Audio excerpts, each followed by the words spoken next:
ስትሞቺ ይረሱሻል። ሰው ምን አለኝ ትያለሽ? የሰው ወሬ ያስፈራሻል። ግን ስትሞቺ ሁሉም እንደሚረሱሽ ታውቂያለሽ? አታውቂም።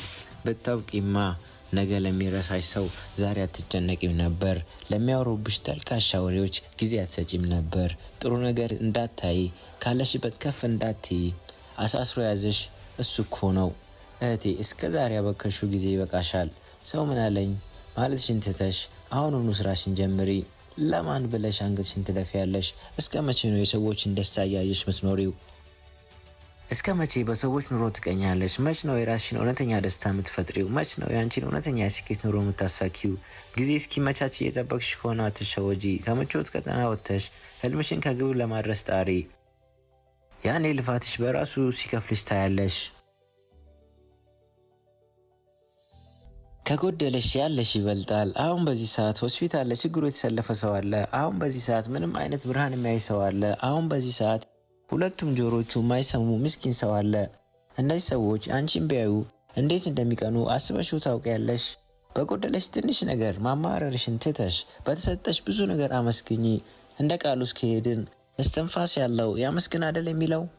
አንቺ ከእስትንፋስ ውጪ ስንት ነገር ተሰጥቶሻል። በይ ማጉረምረሙን ትተሽ በምስጋና ቀንሽን አብሪው።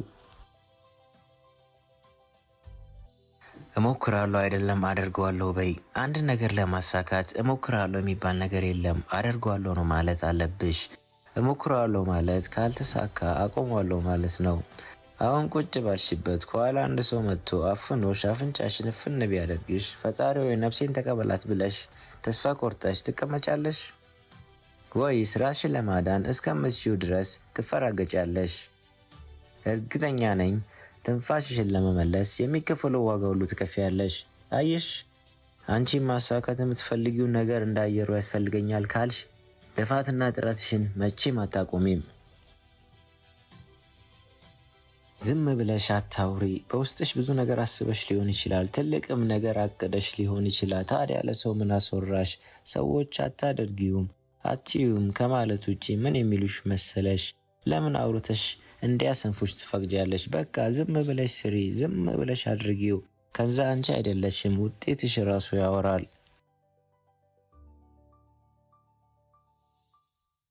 ለራስሽ ያለሽው ራስሽ ብቻ ነሽ። በደስታሽ ሰዓት በሰዎች ተከበሽ ይሆናል፣ በደጉ ጊዜሽም እንደዛው። ግን ችግር በመጣብሽ ሰዓት እነዛ ለደስታሽ ጊዜ አብሮሽ የነበሩ ሰዎች አብሮሽ የሚሆኑ ይመስልሻል?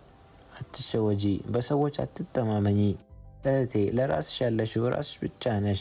ሰው ለኔ ያለ ከሚል ከንቱ ሀሳብ ወጥተሽ ሊያቆምሽ የሚችለውን መሰረት ገንቢ። ቪዲዮውን እስከ መጨረሻ ስለተከታተላችሁ ከልብ አመሰግናለሁ። በቀጣይ ቪዲዮ እስክንገናኝ ድረስ ሰላም ሁኑ። አንዳንዴ ያለ ነው፣ አንዳንድ ጊዜ ማመንታት ያለ ነው። በፍጹም ግን ወደኋላ አንመለስም። በህይወታችን ብዙ አጠራጣሪ፣ አስቸጋሪ፣ ግራ የሚያጋቡ ነገሮች ሊያጋጥሙን ይችላሉ። እነዚህን አጋጣሚዎች የህይወታችን አንዱ አካል እንደሆኑ በመረዳት ለሚያጋጥሙን ፈተናዎች፣ መሰናክሎች እጅ ባለመስጠት ወደፊት እንቀጥላለን እንጂ መቼም እየተጠራጠርን አንኖርም። አንዳንድ ጊዜ ተስፋ መቁረጥ ያለ ነው። በፍጹም ግን አናቆምም። አንዳንዴ ምንም ብንለፋ ምንም ብንሰራ የሞከርነው ነገር ሁሉ አልሳካ ይለናል። ሁሉም ነገር ጨልሞ ይታየናል። ምንም ተስፋ እንደሌለን ይሰማናል። በዚህ ጊዜ ሰይጣን ተስፋ እንድንቆርጥ በጆሮአችን ሹክ ይለናል። ሁሌም ማስተዋል ያለብን መጥፎ ሀሳቦች ወደ አይምሯችን ሲመጡ ከሰይጣን መሆናቸውን ማወቅ ተገቢ ነው። የቱንም ያህል ምድራዊ ፈተና ውስጥ ብንሆንም መቼም ቢሆን ተስፋ መቁረጥ የለብንም። ምክንያቱም የማይነጉ የሚመስሉ ሌሊቶች በፈጣሪ እርዳታ ነግተዋልና። አንዳንድ ጊዜ መሸነፍ ያለ ነው። በፍጹም ግን ህይወት ከምትሰጠን ጦርነት አንሸሽም። በህይወታችን አንዳንዴ ፈተናው ከባድ ይሆናል። ከአቅማችን በላይ የሆነ ዱላ ያርፍብናል። ያን ጊዜ እንሸነፋለን። ያ ሽንፈት ግን የህይወታችን መጨረሻ ማለት አይደለም። ከወደቅንበት ቦታ እንነሳለን፣ እንደገና እንሞክራለን። ምክንያቱም ነገ ሌላ ቀን ነውና። አንዳንድ ጊዜ መድከም ያለ ነው። በፍጹም ግን ዝለን አንወድቅም። የሰው ልጅ ነንና አንዳንዴ እንደክማለን። ይሄ ድካም ግን ካሰብነው ካለምነው እቅዳችን ወደ ኋላ አያስቀረንም። በውስጣችን ያለው አምላክ ከድካማችን በላይ እንደሆነ እናውቃለንና።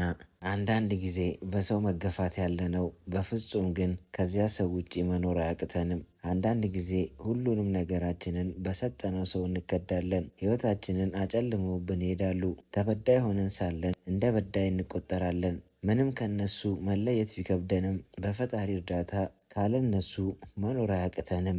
አንዳንድ ጊዜ ድብርት ያለነው በፍጹም ግን ደንዝዘን አንቀርም።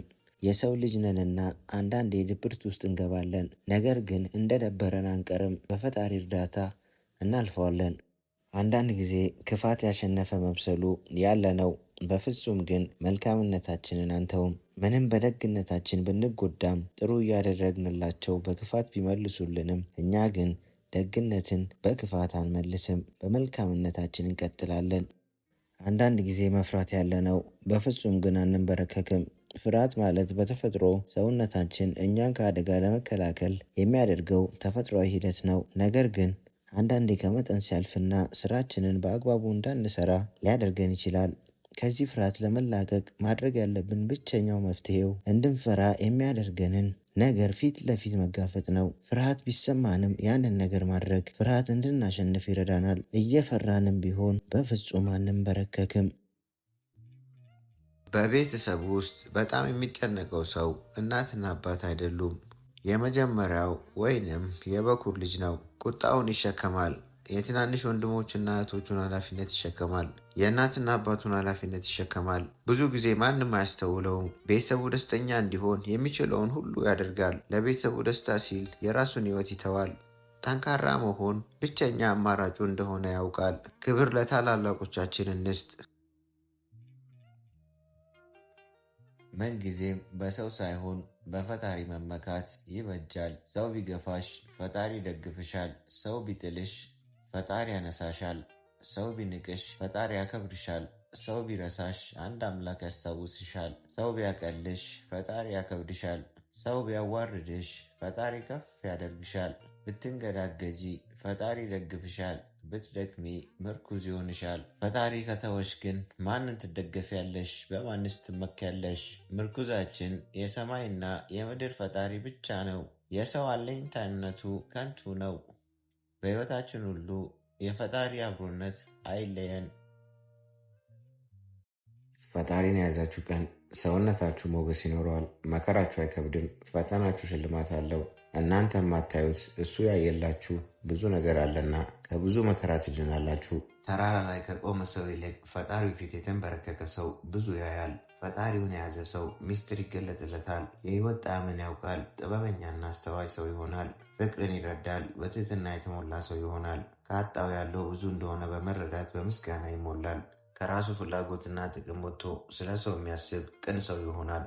ከፈጣሪ ጋር ስትሆኑ ይበልጥ እውነተኛ ሰዎች እየሆናችሁ ስትመጡ ብቸኛ ሰው ትሆናላችሁ። በዚህ ጊዜ ፈጣሪ ብቸኛ ሰው ሊያደርጋችሁ ፈልጎና እየጨከነባችሁ አይደለም። አንዳንዴም በሕይወታችሁ ውስጥ ትልቅ ቦታ ሰጥታችሁ ከጎናችሁ ያሉትን ሰዎች በጭንቅ ጊዜያችሁ ጨካኝ የሚያደርግባችሁ ሰው አረኩት በእኔ ያለፈለት እያሉ እንዳይሳለቁባችሁና ለሰዎች ተለማማጭ እንዳትሆኑ እየጠበቃችሁ ነው። በፈጣሪ እገዛና በራሳችሁ ጥንካሬ እንድትቆሙ እንድትበረቱ በሰው ፊት አንገታችሁን እንዳትደፉ በመጠበቅ ስለ እናንተ ክብርና ታሪክ እየተጠነቀቀላችሁ እንደሆነ በሚገባ ወቁ። በከንቱ አትጨነቂ። አንዳንዴ አንቺ ስለተጨነቅሽ ብቻ የማትቀይሪያቸው ነገሮች አሉ። ሸክላው ራሱን ከሚያውቀው በላይ ጠፍጥፎ የሰራው ሸክላ ሰሪው ጠንቅቆ ያውቀዋል። ከአንቺ በላይ